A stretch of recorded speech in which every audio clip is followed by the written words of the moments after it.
Live from New Delhi, you're watching DD India News Hour, India's voice to the world. I'm Shubhendu Ghosh, coming up in the next hour. Indian Prime Minister Narendra Modi calls on Polish President Andrzej Sebastian Duda, holds bilateral talks with his Polish counterpart in Warsaw, elevates ties to strategic partnership, hail convergence in defense, clean energy and mobility of skilled workforce. On Ukraine conflict, Polish Prime Minister Donald Tusk says India could play a positive role. Prime Minister Narendra Modi reiterates solution cannot be found on the battlefield.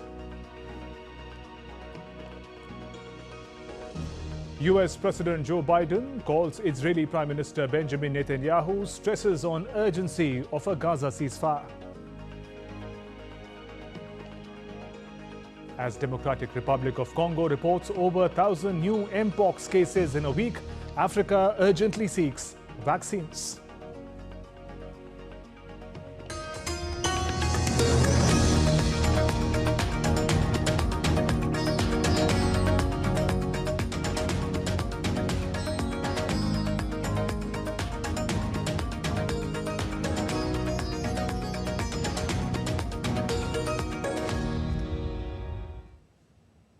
Indian Prime Minister Narendra Modi is in Poland as part of his three-day visit to Central Europe.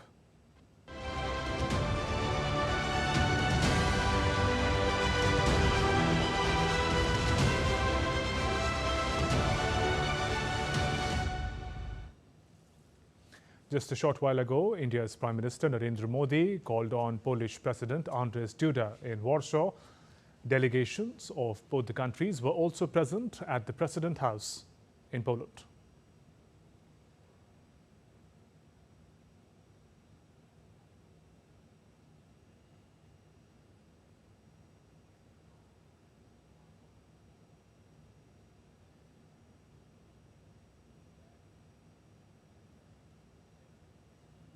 India's Prime Minister Narendra Modi addressed a joint press statement with Polish Prime Minister Donald Tusk.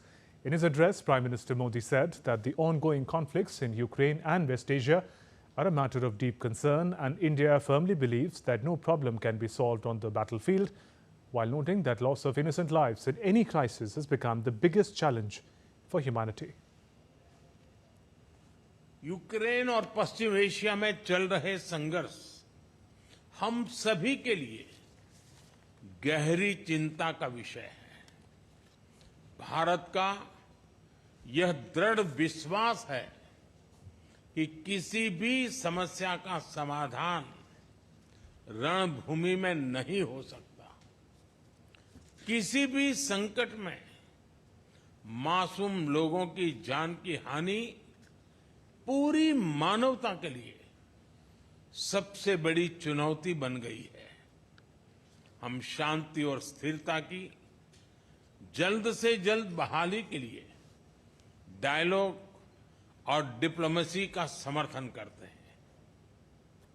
Indian Prime Minister Narendra Modi hailed the historic ties that India and Poland share. Prime Minister said on the 70th anniversary of establishment of diplomatic ties, both nations have decided to transform the relationship into strategic partnership.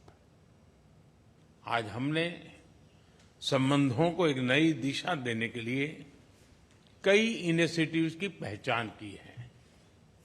दो लोकतांत्रिक देशों के रूप में हमारी parliament के बीच आदान प्रदान को बढ़ावा दिया जाना चाहिए। आर्थिक सहयोग को व्यापक रूप प्रदान करने के लिए प्राइवेट सेक्टर को जोड़ने के लिए काम किया जाएगा। फूड प्रोसेसिंग के लिए क्षेत्र में पोलैंड वर्ल्ड लीडर्स में से है। हम चाहते हैं कि पोलैंड की कंपनियां भारत में बनवाए जा रहे मेगा फूड पार्क से जुड़े। भारत में तेज गति से हो रहे शहरीकरण से water treatment, solid waste management, urban infrastructure, ऐसे क्षेत्रों में हमारे सहयोग के नए अवसर खुल रहे हैं। Addressing the joint press meet in Warsaw, Poland Prime Minister Donald Tusk said that discussions were held on strengthening cooperation in the area of defence and trade. He added that Poland is ready to take part in India's defence modernization. Poland is ready to take part in India's defence modernization. We have the necessary technological capability and experts. India is global leader in the field of artificial intelligence, and we are using this technology in several areas, including defence. We express gratitude to you for inviting our companies to your country. We want investment in the field of defence and that we cooperate with each other. And Polish Prime Minister also said that the entire world praises India because of the nation's government is very democratic. He added that Prime Minister Modi is committed to bringing about peaceful and just end to the conflict in Ukraine. Not only on defence but on various issues, our understanding has enhanced. Prime Minister Narendra Modi is committed to further deepen India-Poland relationship. PM Modi is also willing to cooperate with the European Union. I am confident that PM Narendra Modi will play a very crucial role. Earlier, India's Prime Minister Narendra Modi was accorded a ceremonial welcome at the Polish Chancellery in Warsaw.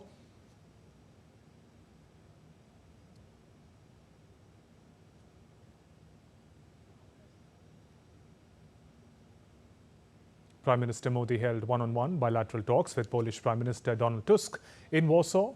PM also laid a wreath at the tomb of the unknown soldier. And before leaving for Ukraine, Prime Minister also is to interact with business leaders and Polish influencers.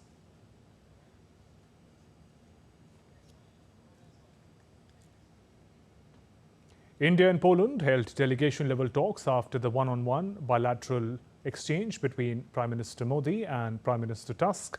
Both leaders held discussions on a wide range of issues. India's External Affairs Minister Dr. S. Jaishankar and National Security Advisor Ajit Doval were also present at the talks.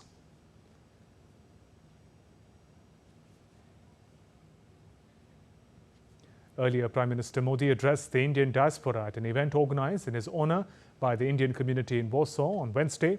During the address, Prime Minister said, and he particularly highlighted the first visit by the Indian Prime Minister to Poland in 45 years. The visit to strengthen India-Poland ties. Prime Minister Modi referred to India as mother of democracy.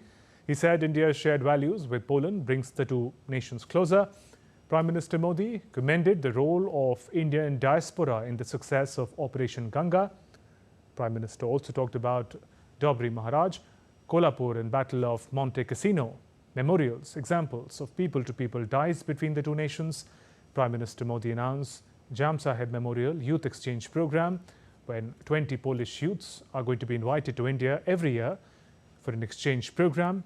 Prime Minister Modi recalled the help provided by Poland during the earthquake in Gujarat. Prime Minister also highlighted the transformative progress achieved by India in the last 10 years. He said India will become the third largest economy in the next few years. Both countries, Prime Minister said, enhance partnership in new technology, clean energy, driving green growth. Also dwelt on India's belief in Vasudhaiva Kutumbakam, meaning the world is one family. Indian Prime Minister Narendra Modi visited the monument to the Battle of Monte Cassino during his Poland visit and honored the Polish soldiers' bravery in World War II. The monument, unveiled in 1999, commemorates the heroic efforts of the Second Polish Corps and reflects the enduring bond between Poland and its allies. India's Prime Minister Narendra Modi laid a wreath and paid tribute at the monument of the Battle of Monte Cassino in Poland. The monument commemorates the sacrifice and valor of soldiers from Poland, India and other countries who fought alongside each other in the famous Battle of Monte Cassino in Italy during the Second World War. For the Prime Minister, it was a solemn moment to remember the valor of Indian soldiers who fought in World War II. Fought from May 11 to May 18, 1944, the Battle of Monte Cassino was a crucial and intense engagement in World War II. The battle was fiercely contested, with the Allied forces suffering significant losses. The monument features a headless winged Nike emerging from a shattered column, symbolizing victory and resilience. The urn containing the ashes of the Polish heroes is draped with a shroud featuring the cross of Monte Cassino adding a layer of solemnity and reverence to the memorial. The monument was officially unveiled on May 30, 1999, during the 55th anniversary of the battle. The monument to the Battle of Monte Cassino continues to serve as a poignant reminder of the valor of the Second Polish Corps and the broader Allied effort during World War II. Bureau Report, DD India. Earlier today, Prime Minister Modi paid tributes at the monument to the fallen soldiers in Poland. The monument houses nameless soldiers who defended Lviv from Bolsheviks in 1920. The tomb of unknown soldiers serves as a symbolic grave for all war dead whose remains have not been found or identified.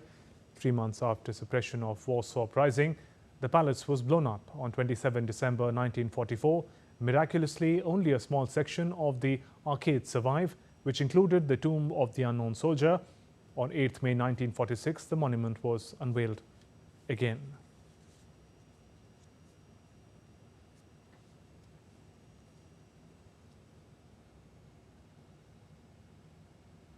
And to take forward the conversation about India-Poland relations and what has been discussed today, very happy to welcome Ambassador Deepak Vohra, former Indian ambassador to Poland. Good evening and welcome, sir. Now, from the bond of historical goodwill to the strategic partnership that has been announced today, how have you seen India-Polish relations take a new turn during this visit of Prime Minister Modi? Thank you very much. Always a pleasure to be back home on Doordarshan, which I consider my mother. I started my career as a broadcaster. I was your ambassador to Poland, that is true, as you have rightly said. Let me put it to you like this. The first visit by an Indian prime minister in several years, it's meant to rekindle a relationship. When I was your ambassador there 10, 12 years ago, we had a stable relationship. We had some trade, we had investment from India and Poland, from Poland and India, but there was no excitement in the bilateral relationship. Although a few years before I got there, then President Pratibha Devi Singh Ji Patil had visited Poland, and it was hailed as a path-breaking visit. Nothing of the sort happened because Poland was very, very involved in consolidating its position within the European Union that it had joined and within NATO.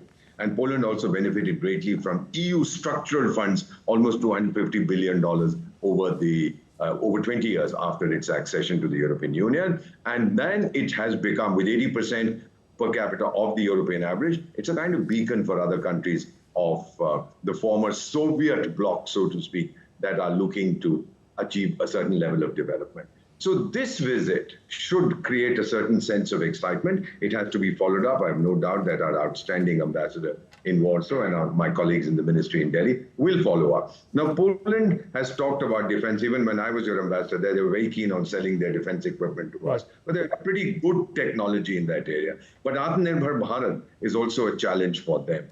So you heard Prime Minister Donald Tusk talk about it. Let me just give you a personal anecdote, sir. He was also Prime Minister of Poland when I presented my credentials there to the then president. And when I went to see him, he visited India, and he said something which touched me deeply. You know, your report mentioned about the Jam Sahib of Navanagar, refuge to about 1,000 Polish children, and the Maharaja of Kolhapur, about 5,000 refugees. And he said something very significant. He said to me, Mr. Ambassador, when the world was killing our children, India sheltered them. That was a very powerful statement. And I must say that, I was terribly moved when he said that. And then I reported that to the government in India at that time. So he got a very warm welcome when he was in India. He referred to it constantly. A movie has been made on that. So that's the historical perspective, the humanitarian thing. We used to have trade in rupees with Poland. Now we've switched to hard currency. Now, the trade is not very much, $4 or $5 billion, but the potential is there, not the kind of potential that we have with, say, the United States or with Russia or with Japan or whatever, but certainly it can add to our overall trade. So I would say this is a visit to rekindle, to put back excitement into a bilateral relationship and to tell Poland leaders and its people that the new superpower that has already emerged is called Bharat, and it is here. And I'm going, the Prime Minister would have said, from here to Kiev.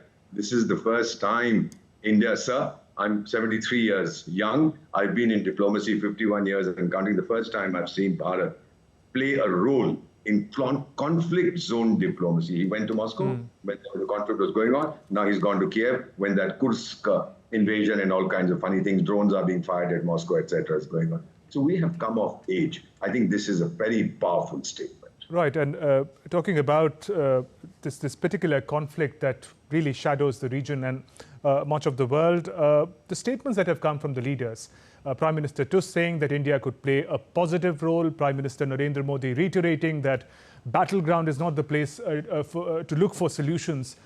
What are the realistic expectations can we have from Prime Minister's visit to Ukraine, which follows? I don't think Prime Minister is going to pull a peace plan out of his hat, because everybody and his grandmother and the grandmother's auntie and the auntie's driver have all had their peace plans. We had Turkey, we had China, we had Africa. I think even the Vatican proposed something. Everybody has been talking about a peace plan.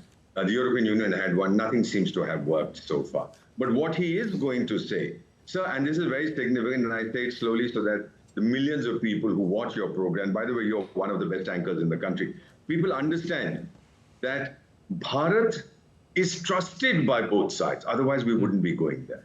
None of the other 5 Kauravs who sit in the that racket called the United Nations, the 5, I call it the Panchayat of the Kauravs, who sit in New York. None of them has gone to both countries.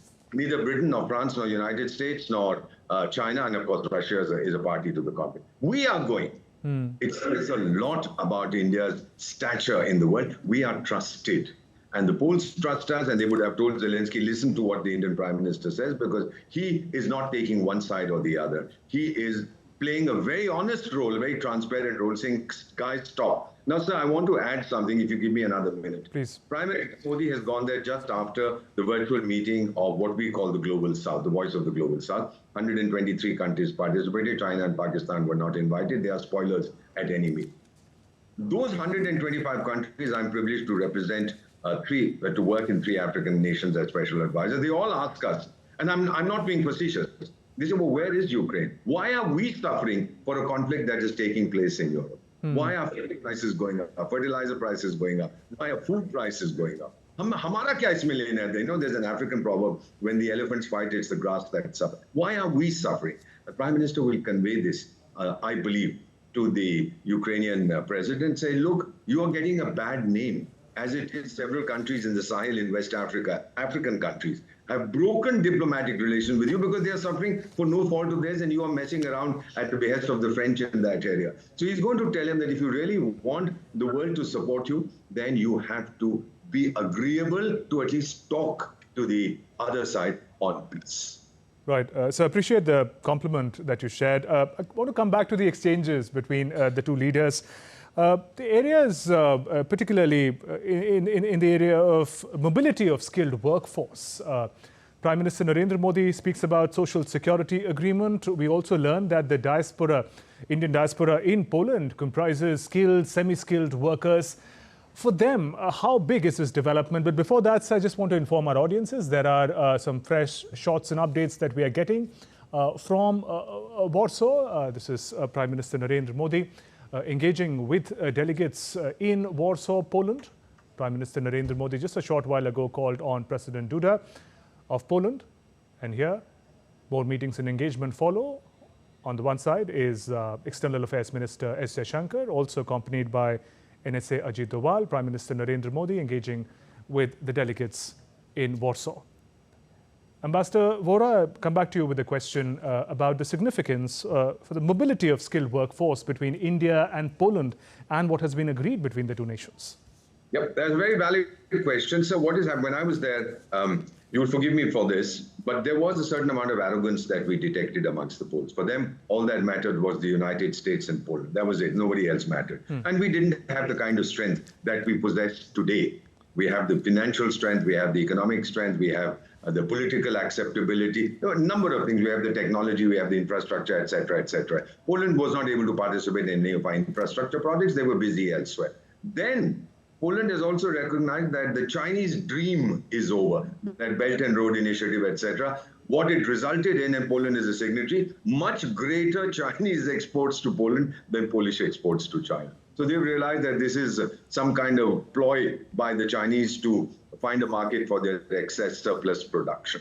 So this movement of skilled manpower, sir, the Poles needed to run their factories. They are trying to be a technology-driven nation. Most of the smart Poles, sir, after they joined the European Union, ran away for higher wages to Germany, to England, to America, wherever, to France, etc. So they have a shortage. Now they've realized that India can fill that shortage both in terms of highly skilled workers as well as semi-skilled. This is going to be very, very important. A large number of Indians would be interested in going, not because they are persecuted in India. They will not be refugees. They'll be economic migrants because they get better pay, a better salary. And the Polish are a friendly people. Cold but friendly. They've done nothing to hurt us. We've done nothing to hurt them. I believe that this is something that our people who go there will enjoy. In fact, when I was there, about 100 of our Indian immigrants to Poland had Polish wives. And it was very, very nice because their children had names like Krishna and Radha and Ram, etc. It was wonderful to meet with those kids and with their parents. So this kind of people-to-people contact will also continue.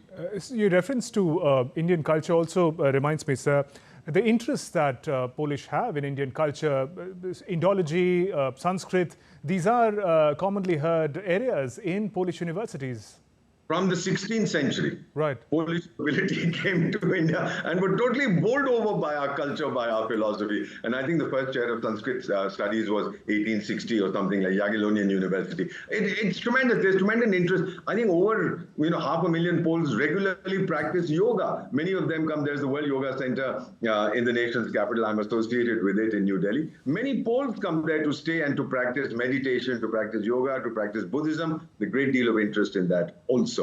So I believe that this kind of a non-political dimension to our bilateral relationship will certainly be strengthened. And so let me tell you, I'm quite sure the Prime Minister would have probably told some of his interlocutors in the one-on-one, why don't you guys also try practicing yoga? It's very good for the health. So, he's the best salesman for Indian culture, for Indian diplomacy, for Indian technology, etc., and for India's requirements. So there's Prime Minister Tusk there. He's sitting down, and I recognize him well. I have a lovely photograph with him. And he's talking about what the future holds for the two countries. But Poland is no longer an exporter of coal and potato. They have got technology. And I think in some areas we would be looking for. And could one of those areas be clean energy as well? Because green cooperation is significantly focused on by the leaders.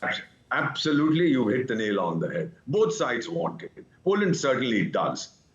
It's sandwiched there. But now also, if I may mention, somebody did ask me that why are they so keen on helping Ukraine? Sir, there's a certain guilt complex.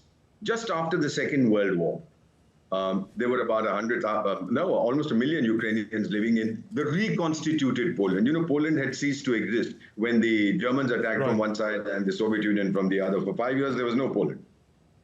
When it was reconstituted after Adolf Hitler had been dispatched wherever he was dispatched, the Poles kicked out the Ukrainians. I think there is a guilt complex involved there. Again, these are things intangibles, saying that now we have to help them because we misbehaved with these guys.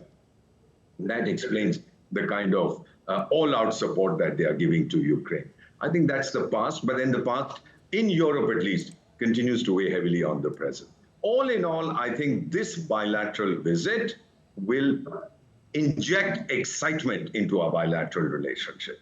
And of course, the Prime Minister, by going there, has also reassured the Poles that, look, we don't consider you as just one of those little fellows. We see you as a significant player in Central Europe and one of our key interlocutors. I think the Poles will be very thrilled with this message. And so we'd also like to learn about the Polish perspective of the strengths of India. Prime Minister Tusk talks about India's advancement in advanced technologies such as AI. There's also digital public infrastructure that India has been making available for a lot of nations. What are the possibilities and areas of convergences there? I haven't been back in a few years, but when I did go, and I was told later that the UPI, the Unified Payment Interface, the Digital Public Infrastructure, as we say, the BHIM app, it's available in Poland. You can actually shop there and pay in Indian rupees, which is a great thing. So I think he understands that anything to do with information technology, it is Bharat. And sir, the Prime Minister Tusk, Donald Tusk told me himself that they had realized India's power at the time of the Y2K crisis. You might recall that in 2000, all the world's computers were supposed to collapse. And so the whole world came running to us saying, please, please, please help us, send your engineers to sort out the mess. The 2 digits and 4 digits in the computer operating system. And so did Poland. So from that time, they look at us with much greater respect. And this is what Donald Tusk referred to. Right there. And finally, Ambassador Vohra, Next, Prime Minister Narendra Modi travels to Ukraine. We've talked about that subject, but your expectations from Prime Minister's visit to Ukraine and the power that India represents today. Prime Minister was in Russia a month ago and now in Ukraine. I know people say that because the Americans got very upset and they refer to his visit to Russia as controversial. Who made it controversial? What arrant nonsense. It was a bilateral visit, eminently successful. He's going to Ukraine on a bilateral visit. Sir, he is going to a conflict zone. This is the first time I've seen it in my life, that we are going there and saying, guys, stop fighting. He gave that message to Putin openly and in private. He's given the message to Zelensky openly and in private. Now, there's one thing which is of great interest, sir. You might have noticed that till about 6 months ago, every week there would be 5 or 6 NATO or EU leaders or chaps from that sleeping country called the United Nations heading to Kiev. They haven't gone now. And I think Zelensky Sahab is feeling a bit isolated. So he may be ready to talk peace. And the most important thing in international relations is trust, both Ukraine and Russia. Trust India, and in particular, they trust a person called Narendra Bhai Modi. On that note, thank you very much, Ambassador Deepak Bohra, for spending the time and insights into the stories. Thank you very much. Moving on, Prime Minister Narendra Modi and Polish President Andrzej Duda, along with other leaders, held delegation-level talks where several matters of regional issues were discussed. India's External Affairs Minister, Dr. S. Jaishankar, met his Polish counterpart in Poland. The minister on a social media platform said the two leaders discussed the Ukraine conflict, Indo-Pacific situation and bilateral cooperation. The minister also said Prime Minister Modi's visit will give a fresh impetus to India-Poland ties. And still to come on this edition of DD India News Hour. Democratic Vice Presidential nominee Tim Walz has brands Donald Trump as weird and dangerous at Democratic National Convention in Chicago. Russia prevents Ukraine's incursion in western Bryansk region. India's star javelin thrower Neeraj Chopra will be in action at the Lausanne Diamond League late on Thursday night.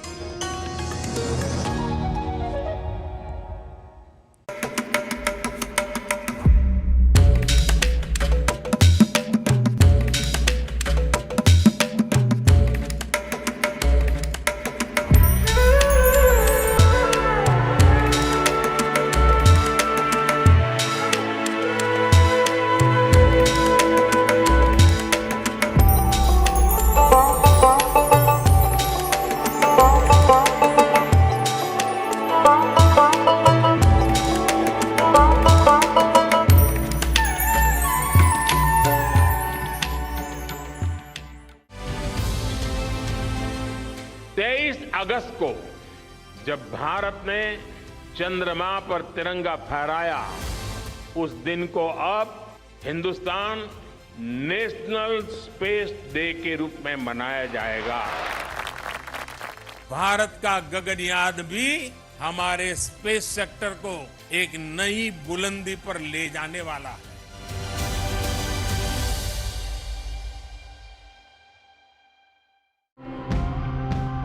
The World Wildlife Organization tells us that over 3 billion people across the globe rely on seafood. There are efforts being made to preserve our marine ecosystem. So let's dive right in. The course of the river was getting shrinked in the upstream areas. And when there is no freshwater flow, the river Ichamoti only survives in the downstream areas, and it has become, in our terminology, we call it a tidal inlet. Habitat from so many places in the world, and people didn't even know that it had happened. Mussels that live at the bottom of the lake have this large effect on the biology of the entire lake. So this is the poster that we provide to people on our fish walks. So they can just look at this and identify which are the fish in season, and when we give them the test to go out and identify sustainable fish. It's worrying because rising temperatures cause the water to expand, and with it, the sea level to rise.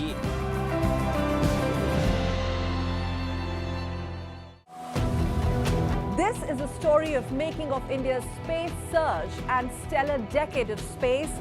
scientific feats scripted by India in the history of planetary explorations.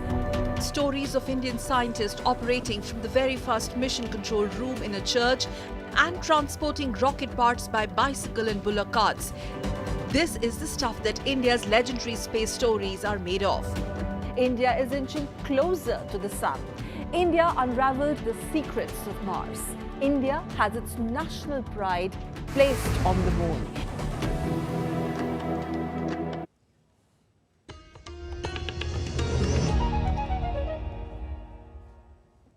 Welcome back. You're watching DD India News Hour. I'm Shubhendu Ghosh.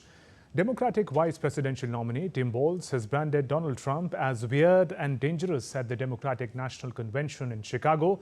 The Minnesota governor, who's become a household name, introduced himself to American voters and promised them what Kamala Harris was ready to lead the U.S. with energy, passion and joy. For more updates, DD India correspondent Jagrati Dave joins us live from Washington, D.C. Jagrati, take us through the key takeaways of the Democratic National Convention so far. Well, Shubhendu, I think last night was all about Minnesota Governor Tim Walz formally introducing himself to the nation and accepting the Democratic Party's nomination for vice president. He came on stage preceded by members of his former football team. Remember, he's a football coach, and he had chants of coach, coach, coach from the crowd. And that's really giving you a sense of the kind of persona that he is projecting, this American dad, ordinary guy who's a football coach, and his speech was very much like a speech used to rev up a team before the game, saying telling Democrats you need to leave everything on the field, and that was really the sort of the sense and the atmosphere of the convention, and they've kind of really tried to keep it as this sort of party atmosphere. I think you've seen from the roll call, you've seen from the music choices, you had a performance by Stevie Wonder, you had Oprah giving a surprise speech at the convention. All of this is sort of trying to create this joyful atmosphere amongst the Democrats, giving that momentum after all the chaos after Joe Biden announced that he was dropping out, and they're hoping that they can continue this momentum to try to take the fight to the Republicans. And Jagrati, from all the celebrity speakers who spoke at the DNC, what is your sense of the key issues on which Democrats are likely to take on Donald Trump? I think at the moment there's really a sense of storytelling rather than focusing perhaps on policy specifically. I think there's a lot of emphasis, it seems, on the mood, on getting these big names like Oprah, these former presidents. Bill Clinton was speaking. Remember those speeches from Barack Obama and Michelle Obama, the former First Lady. The idea is to galvanize the Democrats. And policy, I think, is coming. We're going to probably hear more from Kamala Harris in her acceptance speech for the party nomination later tonight. We're going to hear talking points on immigration, on the economy, on law and order. Remember, Kamala Harris, as a former prosecutor, is really going to be trying to make the case as to be the country's prosecutor-in-chief, that she is tough on law and order. Remember, she's talked about being this race being about a prosecutor going up against a convicted felon, alluding to those charges that Donald Trump has faced. And so I think what you're going to see as the counterpoint to the Democrats is what we're seeing, in fact, is Republicans trying to really hammer hard on policy. So they're going along to these battleground states with a theme for every single day. So Donald Trump and his running mate J.D. Vance are going to be, Trump is going to be in Arizona on the southern border. J.D. Vance is going to be in Georgia. Donald Trump has been speaking in North Carolina, and he is really trying to focus on policy, although he, of course, cannot help veering off into personal attacks. And I think you've heard a lot of those sort of personal attacks against Republicans from the Democratic convention as well. So it really is, I think, a lot about storytelling and a lot about the personalities of the people at the top of the two respective tickets. Jagrati, thank you for those updates. US President Joe Biden urged Israeli Prime Minister Benjamin Netanyahu to urgently seal a truce deal in Gaza for release of hostages. Both Israel and Hamas have stuck firm to their demands, while White House in a statement said that Biden pressed Israeli Prime Minister to close the ceasefire and hostage release deal and discussed upcoming talks in Cairo to remove any remaining obstacles. The US, Israeli, Egyptian and Qatari negotiators are expected to meet in Cairo this weekend. They have for months struggled to bridge differences between Israel and Hamas. The call between Biden and Netanyahu comes after US Secretary of State Antony Blinken made a visit to West Asia. Russia has prevented Ukraine's incursion in western Bryansk region near Kursk, where advancement began since early August. On Wednesday, Russian security forces repelled the attack by Ukraine in the Kimovo district. Russia shot down 28 drones, and one of the drones caused a fire at military facility in Russia's southern Volgograd region. No casualties were reported, but temporary aviation restrictions have been imposed in the area. Amid the incursion by Ukraine this month, Russia has begun setting up concrete shelters for civilians in crowded areas. The humanitarian crisis in Sudan has intensified cholera infections, with war-stricken country recording almost 600 cases since July. Sudanese Health Ministry said that the country has recorded 593 cases and 28 deaths since announcing the epidemic on July 23rd. WHO, UNICEF have cooperated with the Sudanese Health Ministry to spray chlorine and open treatment and isolation centers in locations that are heavily affected by the disease. The country is also suffering the world's largest hunger crisis, with 25.6 million people in acute hunger.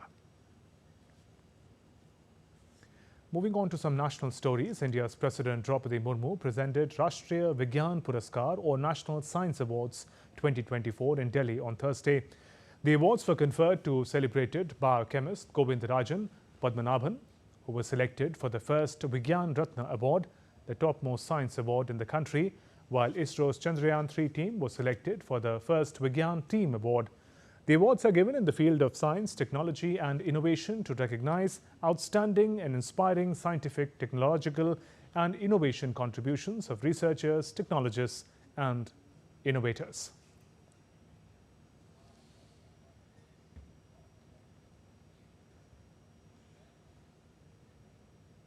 Indian government may increase disbursements under production-linked incentive (PLI) scheme to nearly 15,000 crore rupees for the fiscal 2025. That is double of the 6,800 crores in the year 2024. The end of May shows combined investments under PLI schemes having hit 1.3 trillion rupees, or about $15 billion, covering 14 sectors. The PLI scheme was launched in 2021. Large-scale electronics manufacturing sector, mainly mobile manufacturers, will account for 41% of the total disbursals. 4 sectors, automobile and auto components, advanced chemistry cells, textile products and specialty steel will receive incentives for the first time this year. The food inflation in India is expected to fall in the coming months as plentiful monsoon rains have replenished water levels in reservoirs. Finance Ministry's Department of Economic Affairs said in its monthly economic review on Thursday. As per the latest data, retail inflation in India came down to 3.5% in July 2024, the lowest since September of 2019. The report highlighted that the steady progress in southwest monsoon has helped Kharif, showing GST collections in the first 4 months of financial year 25 has surged due to widened tax base and increased economic activity. The growth is reinforced by a double-digit rise in e-way bill generation, indicating sustained economic momentum. Manufacturing and services sectors have also shown strong performance, driven by robust demand and expanding capacity utilization. In July of 2024, e-way bill generation signaled a rise in economic activity. This report noted that the Indian stock market witnessed another bullish run as both the Nifty 50 and BSE Sensex 30 indices soared to new heights. Moving on, there is no let-up in the flood situation in the northeast Indian city of Tripura due to continuous rainfall, with the Met Office forecasting an alert for extremely heavy rains for today. The state machinery is on its toes to mitigate the impact and provide relief to the people. Major rivers like Gomati and Mohri are flowing above the danger level and have destroyed hectares of cropping fields. Chief Minister Dr. Manik Saha conducted an on-ground assessment of flood-affected areas in Agartala and visited shelter houses to take stock of the situation and ensure timely support to those in need. India's Home Minister Amit Shah spoke to Chief Minister of the Northeastern state, Dr. Manik Saha, and took stock of the situation. Shah said centre is rushing teams of NDRF, apart from boats and helicopters, to the state to assist the local government in relief and rescue operations. Shah added government firmly stands with Tripura during this hour of crisis. India's Ministry of External Affairs has rejected Bangladesh's concern on the current flood situation caused by opening of the Tumbur Dam upstream of Gomti River in northeastern state of Tripura. The area alongside the river has witnessed heavy rainfall in the past few days, calling the information factually incorrect. Floods have caused a power outage, leading to problems of communication on both sides of Tripura and adjoining districts of Bangladesh. India remains committed to resolving issues and mutual concerns in water resources and river water management through bilateral consultations and technical discussions. Nepal's weather department has predicted light to moderate rains with thunder and lightning in some parts. The Met Office has called upon people to take precautions. Yesterday, a landslide disrupted vehicular traffic around Nagdunga area of Chandragiri in Kathmandu Valley. Meanwhile, the Karnali highway was blocked due to landslides and incessant rains in Smod and Hulma in Kaikot district. Work is underway to open the roads blocked due to floods and landslides. In Bangladesh, Muhammad Yunus's interim government is taking steps to publish a white paper on the current economic situation. The Chief Advisor's office announced on Wednesday that a committee led by economist Devapriya Bhattacharya has been formed to prepare the white paper. The committee will publish the white paper within 90 days of taking charge. A document from the office states that the proposed paper will reflect the overall picture of the current economy, including public finance, inflation, food management. Also, the paper will focus on the country's external balance, export, import, remittances, FDI, foreign exchange reserves, foreign finance flow, and debt status. The Democratic Republic of Congo has recorded more than 1,000 new Mpox cases in the last week. As the viral disease rages on in the Central African nation, more than 500 people have died and over 16,000 others have contracted the disease since the start of this year. And for more, DD India correspondent Chris Ochamrenga joins us live from Kinshasa. Chris, Congo has witnessed one of the worst outbreaks of Mpox. How prepared are the hospitals to tackle the situation, particularly in terms of vaccines?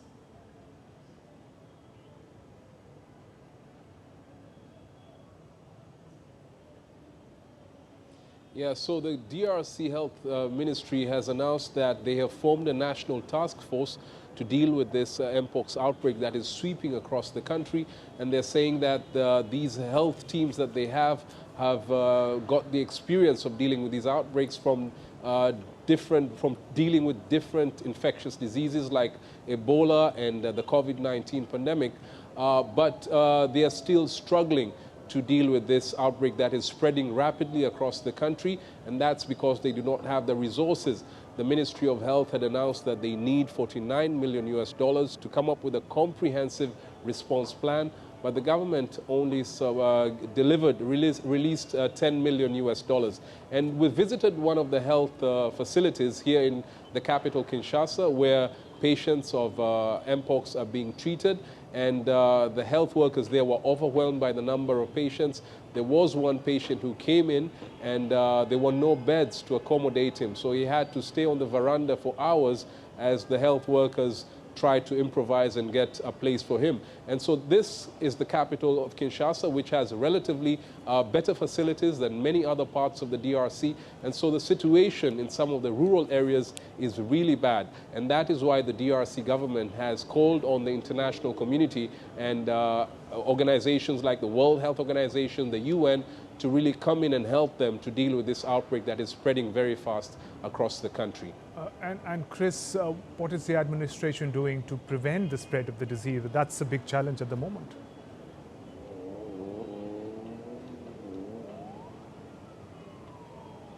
So they are urging people to cooperate with health experts, to adhere to the health measures that have been issued by the experts. They're calling on people to wash their hands, to keep a social distance, and notify health authorities about any patient who has suspected cases so that he can be immediately isolated and treated to prevent the disease from spreading further. They've also been telling people to avoid eating sick or dead animals because there are two strains of mpox that are circulating in the DRC. One of them is known as Clade 1, which is, scientists say, is spread from wild animals to people. And then there's another strain, a new strain known as Clade 1b, which is mainly sexually transmitted, although it can also be transmitted through the traditional ways of coming into contact, close contact with people.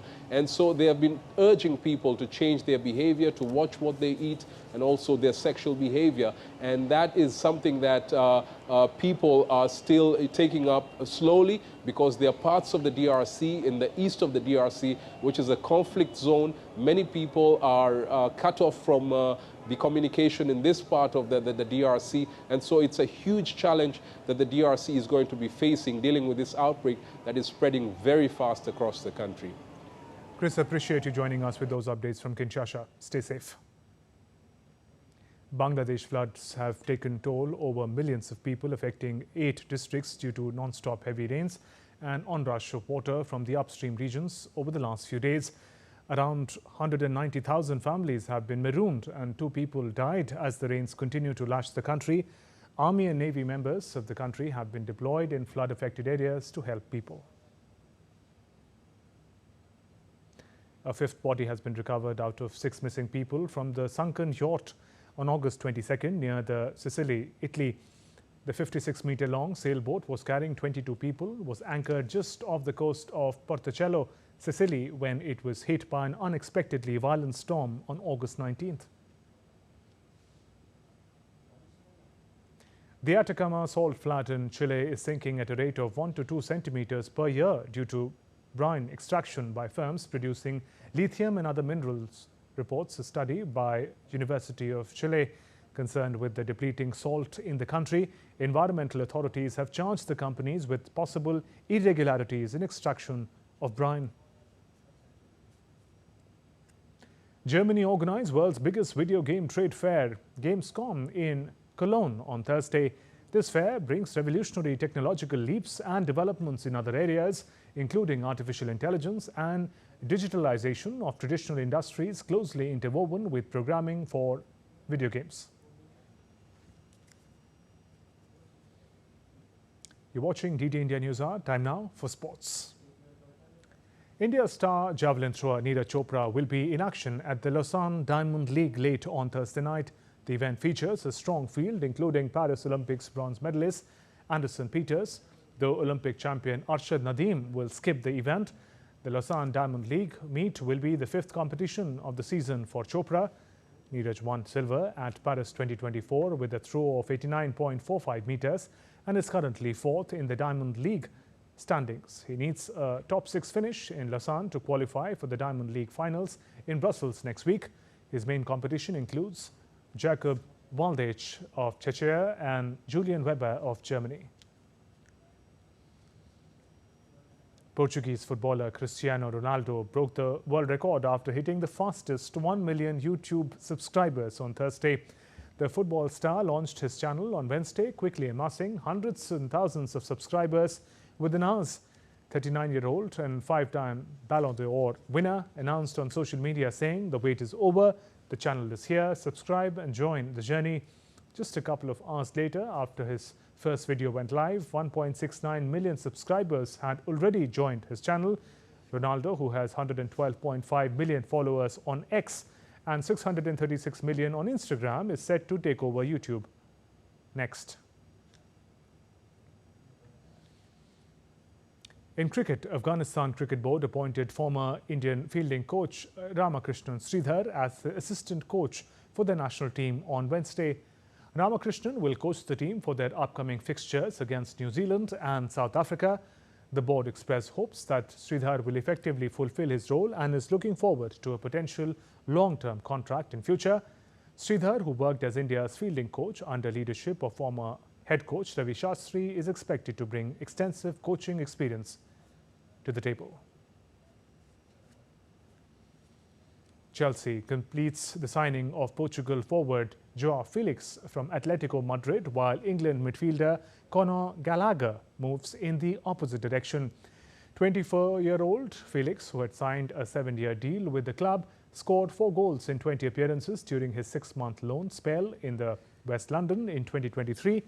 Felix expressed his excitement and said that he is really happy to be back and can't wait to get started. Meanwhile, Gallagher, who signed a 5-year contract with the Spanish club, scored 10 goals in his 90-minute appearances for Chelsea. Gallagher had entered the last year of his contract at Stamford Bridge, hence Chelsea decided to sell now instead of losing him on a free transfer next summer.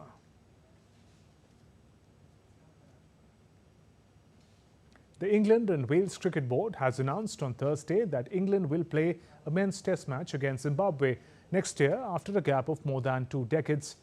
The England's first test against Zimbabwe since 2003 will take place in May of 2025. The Zimbabwe match will be followed by 5 tests against India starting in June next year. The 5th test against India, scheduled to end on August 4th, is the last test that England will play before it bids to regain the Ashes in the 2025-26 series in Australia. A new exhibition showcasing the evolution of Formula One has opened in London for public on Thursday as the sport celebrates its 74th year. The exhibition has 6 galleries that feature memorabilia from F1 best teams, state-of-the-art simulators that offer members of the public an opportunity to get behind the wheel of an F1 car. 7 legendary championship-winning cars, including that of Lewis Hamilton and Max Verstappen. It has taken years to put the show together, from nearly all of Formula One teams have contributed to it.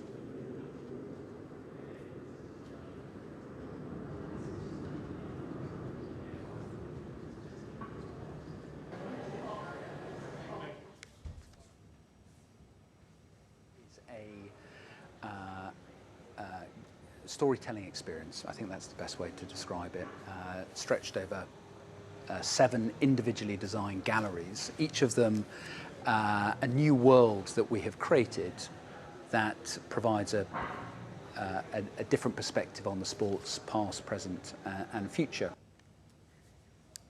That's all for this edition of DD India News Hour. Let us know your thoughts on the news of the day. You can connect with us on Facebook, X and Instagram. We'll be back with more news as it breaks here on DD India. I'm Shubhendu Ghosh. You can also download our mobile app and get all the latest on Android and app as well. With that, we conclude the show. Namaskar.